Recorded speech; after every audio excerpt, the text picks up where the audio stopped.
أما بعد فأعوذ بالله من الشيطان الرجيم بسم الله الرحمن الرحيم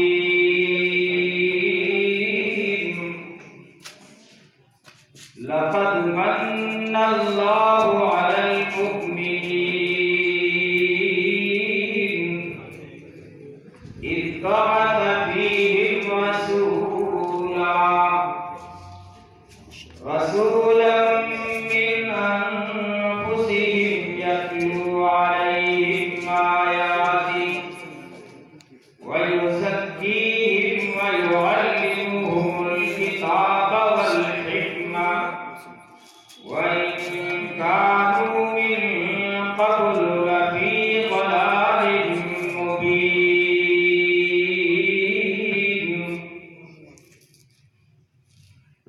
ہزار صبح بہار از نگاہ می چکدش جنون رسائے زلف سیاہ می چکدش چمن چمن گل و نسری عکس اخری زد سبت سبت گل خندان ذرا ہمی چکدش بپیشگاہ جمالش جلال سر بسجود چه خندا و چه تبسم کے جا ہمی چکدش صد آفتاب بزیر قریب میرخشند زدل پہ فخر چہ گویم کی ماں ہمی چکدش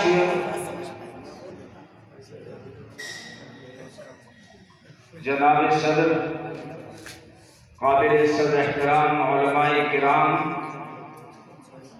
محترم دوستوں بزرگوں اور عزیز بھائیوں اللہ تبارک و تعالیٰ کے بے شمار انعامات اور احسانات ہیں کہ جس نے ہمیں دین کی نسبت سے قرآن کی نسبت سے جمع ہونے کی توفیق عطا فرمائی۔ اللہ تبارک و تعالیٰ آپ سب کی تشریف آوری اور میری حاضری کو اپنی بارگاہ سمدیت میں قبول و منظور فرمائے۔ ہم علماء دیوبند اہل مدارس اور تبلیغ والوں کا سب سے بڑا مشن محبت ہے، نہ کسی سے عداوت ہے، نہ بیجا پتھروں کی خصلت ہے، نہ کسی سے نفرت ہے، بلکہ نفرتوں کے بازار میں محبت ہی ہماری تجارت ہے۔ راحت اندوری نے کہا کہ محبت کا بیپار کرو، خوشبو بیچو۔ محبت ہم سب کی ضرورت ہے، کیا انسان کیا حیوان، سب محبت کی مقدس زنجیروں میں جکڑے ہوئے ہیں۔ روح ارضی کا ذرہ ذرہ محبت کا منبع و مرکز ہے۔ اگر محبت کے پاکیزہ عناصر سے روح ارضی خالی ہو جائے تو یہ دنیا تاریکی و ظلمات کا گہوارہ بن جائے۔ تو محبت کی اشد ضرورت ہے۔ انسان ماں باپ سے محبت کرتا ہے، ماں باپ سے محبت، بہن بھائیوں سے محبت، عزیز و اقربا سے محبت، علماء سے محبت، مدارس سے، مساجد سے محبت، صحابہ سے محبت، اہل بیت سے محبت، برادران وطن اور وطن عزیز چیز سے محبت، یہ ساری محبتیں ایمان کا حصہ ہیں، لیکن حقیقی محبت وہ ہے جو اللہ اور اس کے رسول سے ہو صلی اللہ علیہ وسلم۔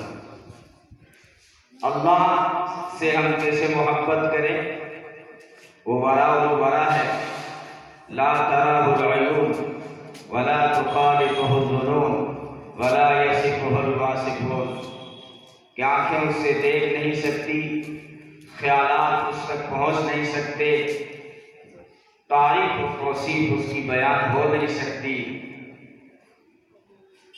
اس لیے اللہ تبارک و تعالیٰ نے فرمایا قُلْ إِن كُنتُمْ تُحِبُّونَ اللَّهَ فَاتَّبِعُونِي يُحْبِبْكُمُ اللَّهُ، کہ تم اگر اللہ سے محبت کرنا چاہتے ہو تو اس کے محبوب کی اطاعت کرو، پھر وہ اللہ بھی تم سے محبت کرنے لگے گا۔ بظاہر یہاں اطاعت کا حکم ہے، لیکن اطاعت بھی محبت کے بغیر قائم نہیں ہوتی۔ اس لیے حب نبوی ایمان کی اساس اور بنیاد ہے۔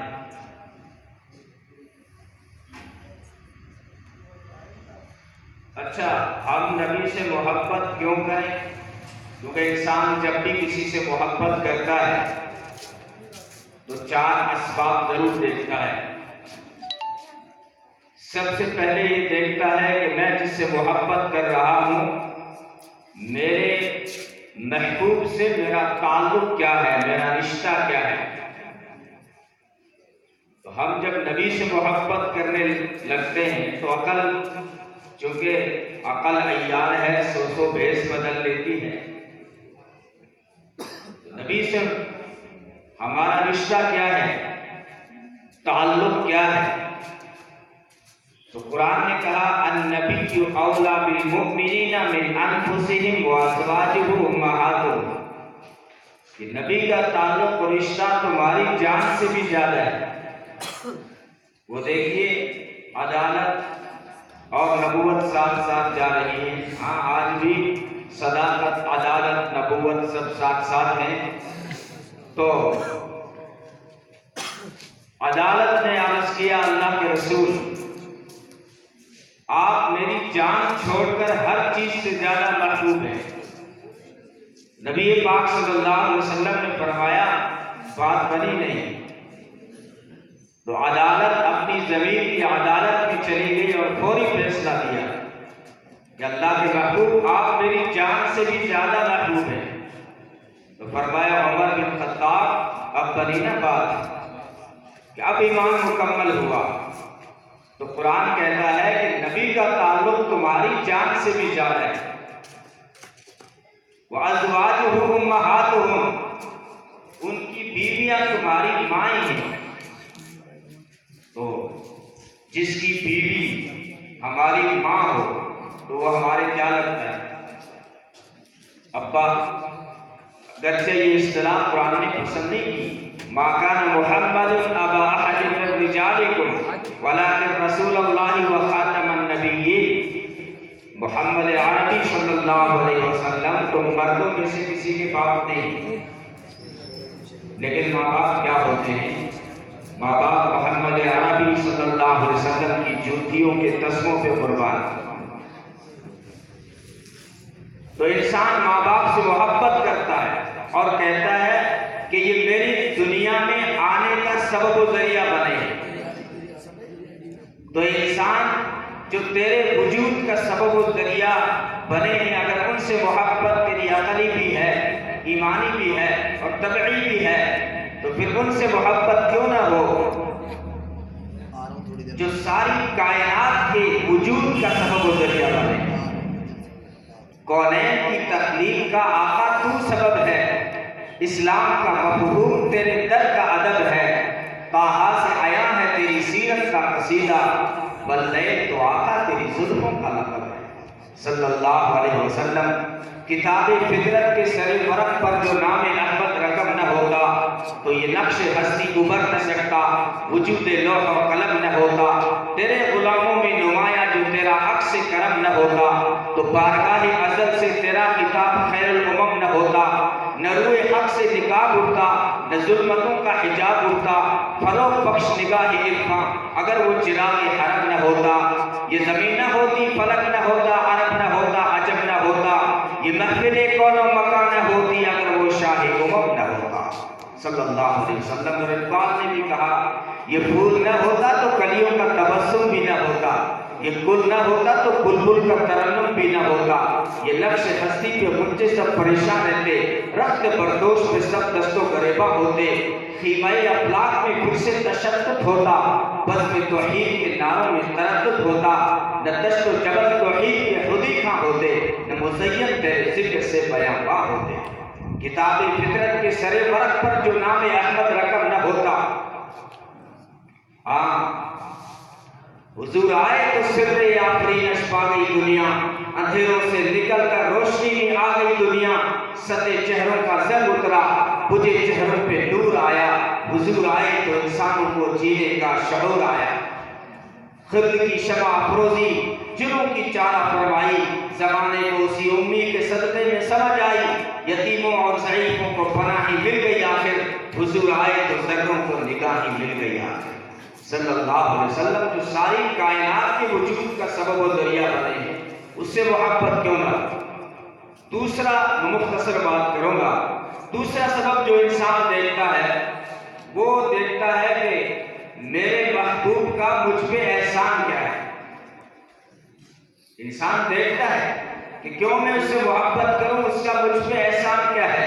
الانسان عبد الاحسان، انسان احسان کا غلام ہوتا ہے۔